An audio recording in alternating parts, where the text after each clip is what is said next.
Ce plateau, on a notamment avec nous aujourd'hui journaliste de la rédaction, spécialiste de ces questions, Luc Bazizin. Bonsoir Luc. Bonsoir Vous Patricia. aussi, vous avez même devancé Julien. Eh oui, vous ça êtes fait... monté. Alors attention, on ne fait pas de pub, mais on veut savoir ce que ça fait d'être dans cette voiture électrique. On l'a tous dans nos souvenirs, cette R5. Vous avez écoutez, expérimenté. Ça fait effectivement quelques mois et en fait, c'est un véritable bond à la fois dans le passé, mais aussi dans le futur. C'est-à-dire que ce qui est étonnant quand on arrive dans cette nouvelle voiture totalement électrique, c'est qu'on comprend tout de suite qu'on est dans le futur, mais il y a plein de clins d'œil au passé. On retrouve par exemple ces phares carrés un peu plus arrondis, même rectangulaires, un peu plus arrondis qu'à l'époque. Il y a les phares à l'arrière qui sont verticaux, qui collent au haillon, qui rappellent bien entendu la première R5. Et puis quand on pénètre à l'intérieur de cette voiture, alors là, il y a une foultitude de clins d'œil également au passé, avec entre autres ce tableau de bord qui est strié comme à l'époque, avec des coutures jaunes qui le soulignent bien. Là, on le voit un petit peu totalement à la droite de l'image. Et puis également, vous voyez que finalement, le numérique trouve très bien sa place aujourd'hui sur le tableau de bord. Alors, il a été designé par ces designers de chez Renault pour finalement prendre la même place que ce que ça faisait à l'époque. Sauf qu'aujourd'hui, ce ne sont plus des aiguilles analogiques, mais ce sont bien finalement des GPS et des compteurs électriques. Et il y a même un petit compagnon qu'ils ont appelé Renaulution, comme on connaît maintenant de façon numérique, à qui on s'adresse et qui finalement vous ouvre les fenêtres, vous met la climatisation, vous met votre radio et presque préférée. la baguette. Et même la baguette avec ce petit clin d'œil qui a été fait pour rappeler que c'est fait en France, puisque c'est fabriqué à Douai. Et donc, cette petite corbeille en osier a été fabriquée par des artisans français. Et donc, c'est une voiture qui peut se revendiquer d'être made in France.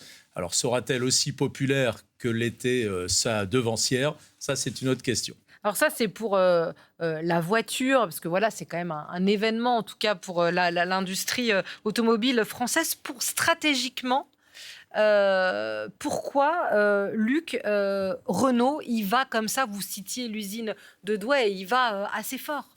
Tout simplement parce qu'il y a un pari à faire. Vous savez qu'il y a finalement obligation en 2035 de ne vendre que des voitures électriques. Donc toutes les voitures neuves devront être électriques et même plus hybrides. Pour le moment, en tout cas, la loi est inscrite comme ça. Donc tous les constructeurs y vont. Et puis surtout, celui qui dirige actuellement Renault, c'est Luca De Meo. Et Luca De Meo, il ne faut pas oublier qu'il vient de chez Fiat. Et chez Fiat, il a appliqué une recette qui a très bien fonctionné au moment où Fiat ne se portait pas très bien.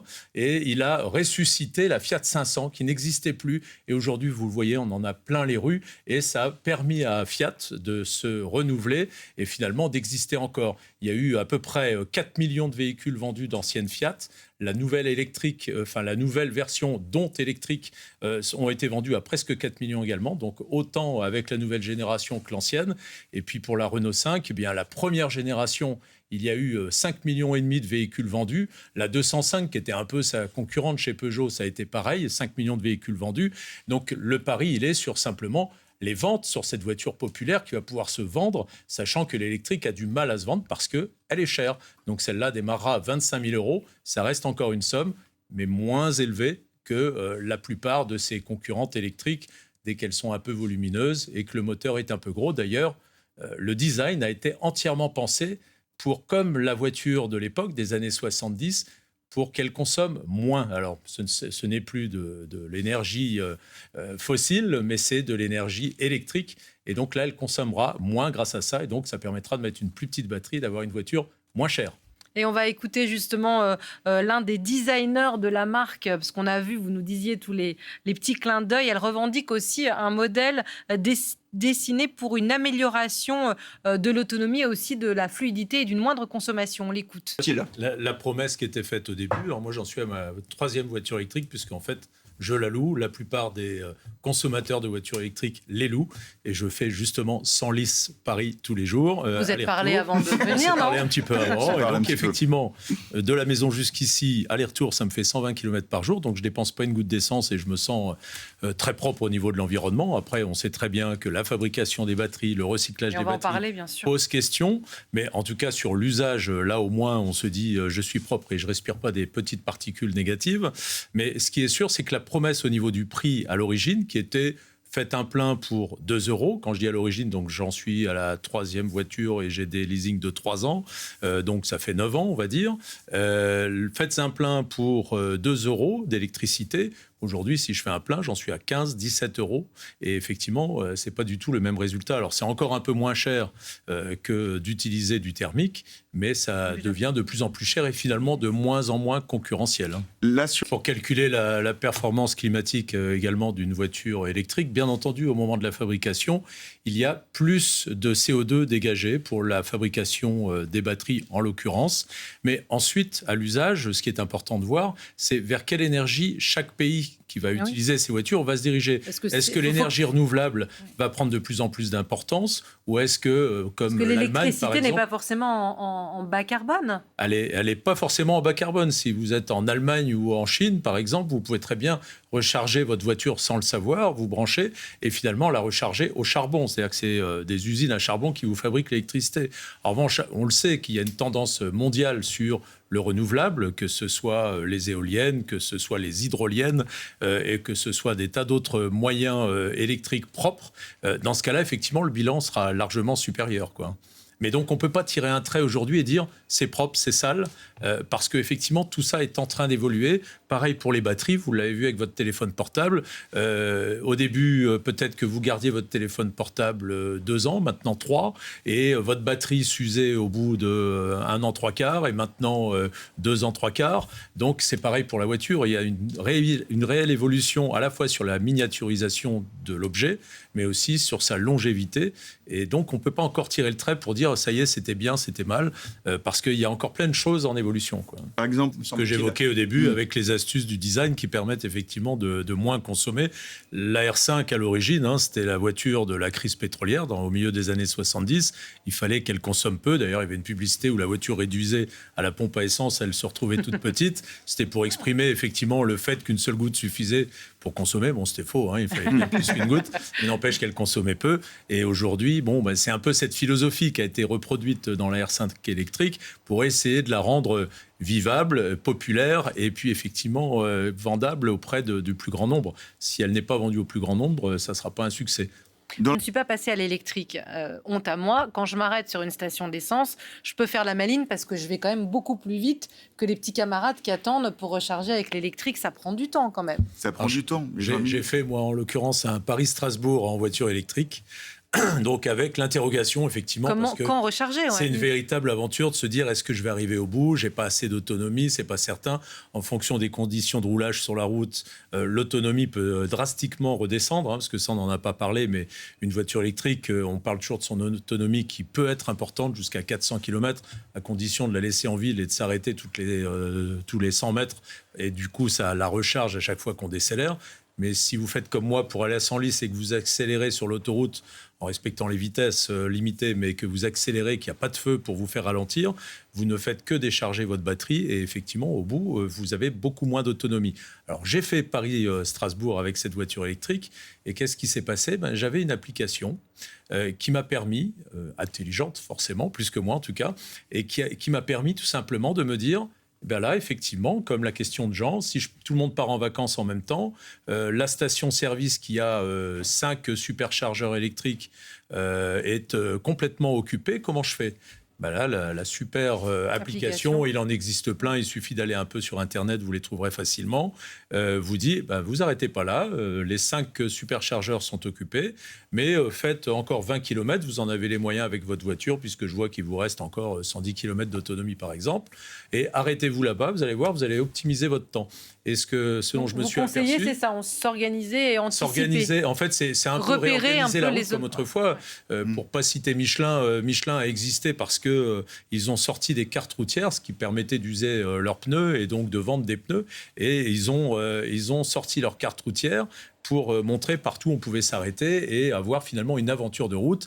Et il y avait souvent des belles disputes, je pense, dans les voitures en disant « mais non, je t'avais dit à gauche, c'est à droite ». C'est jamais arrivé chez moi, non, pas du tout. La voiture, mais là, avec cette application, c'est un peu la même idée, c'est-à-dire d'organiser son voyage, mais sans que ce soit soi-même finalement qui l'organisons. On dit juste à l'appli « je veux aller à tel endroit ». Je veux qu'il me reste, admettons, 110 km d'autonomie et je veux, bien sûr, ne pas faire la queue et compagnie. Et donc, quand on s'est arrêté, Désolé, je finis ma petite histoire. Et donc, quand on s'est arrêté, à chaque fois, on s'est rendu compte que finalement, la voiture était chargée bien plus vite que le temps d'aller rapidement dans la station boire un café, jeter un coup d'œil à un bouquin qui traîne par là et de repartir. 20 minutes, on arrive à recharger 80% de sa batterie. Donc, du coup, c'est efficace, quoi. Les constructeurs mettent le paquet là-dessus, d'ailleurs, puisque effectivement, 9 véhicules sur 10 électrique aujourd'hui est vendu en leasing, donc, et je fais partie de cela. Donc.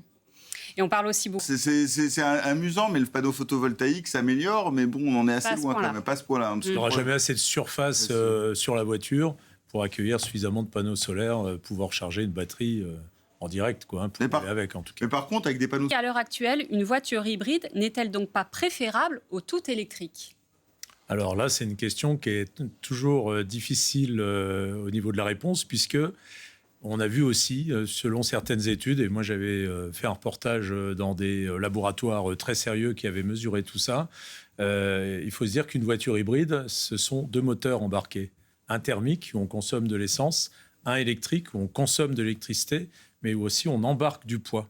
Donc on embarque le poids de cette batterie supplémentaire, donc on est plus lourd de ce moteur supplémentaire. Donc du coup, oui, on est plus lourd. C'est un peu comme si sur la banquette arrière, vous avez 3 gars de ma corpulence, tout le temps assis, vous les regardez dans le rétro et vous dites, je suis obligé de les transporter. Donc c'est plus cher, à l'utilisation. Ça surconsomme très régulièrement, c'est-à-dire vous vous faites plaisir pendant 5 à 10 km de tout électrique en ville et vous pouvez frimer avec, mais très rapidement, vous surconsommez parce que vous avez les 3 malabars à l'arrière qui vous regardent ou pas, mais en tout cas qui sont là au niveau du poids et au niveau du poids des batteries et donc des moteurs électriques. Donc moi, je ne suis pas convaincu que l'hybride soit une solution, d'autant plus qu'en 2035, ça sera interdit.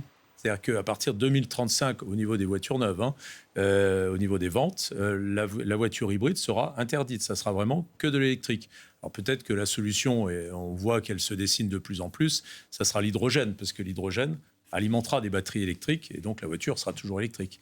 Mais l'hybride en tant que tel, avec moteur thermique plus moteur électrique, vu le reportage que j'avais fait et les mesures qu'on avait faites, on avait quand même observé qu'il y avait une surconsommation de l'ordre de 10-15% de plus que si vous aviez la même voiture en uniquement thermique.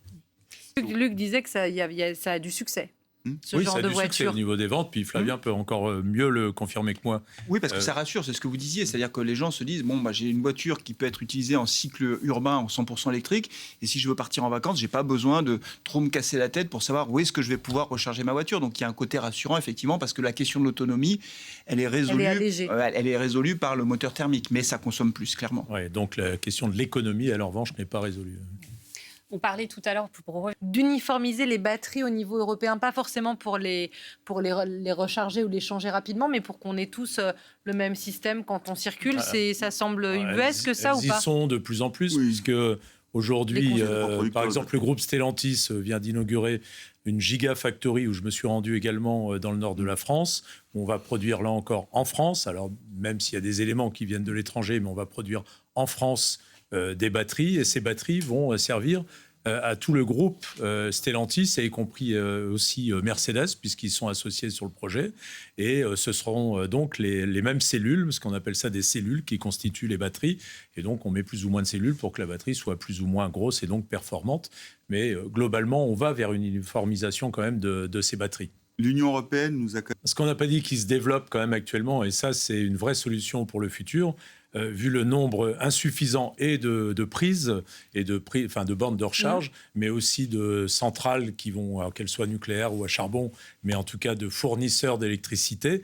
Il y a pour tamponner le réseau, quand on rentre tous à 18h ou 19h ou 20h avec sa voiture électrique, chacun, qu'est-ce qu'il va faire ? Il va se brancher et il va demander au réseau de lui fournir de l'électricité pour que la voiture soit pleine le lendemain matin. Là, l'idée, c'est de se brancher et de donner ce qui reste de sa batterie personnelle, ce qui est une démarche qui va peut-être être compliquée pour les gens, mais de donner au réseau ce qui reste de sa batterie personnelle dans le réseau au moment où on va allumer le four, la télévision, le chauffage électrique si c'est le cas, et donc surconsommer de l'électricité à la maison. Une fois que tout le monde est couché, on va dire minuit, là les systèmes vont s'inverser et renvoyer de l'électricité dans les batteries.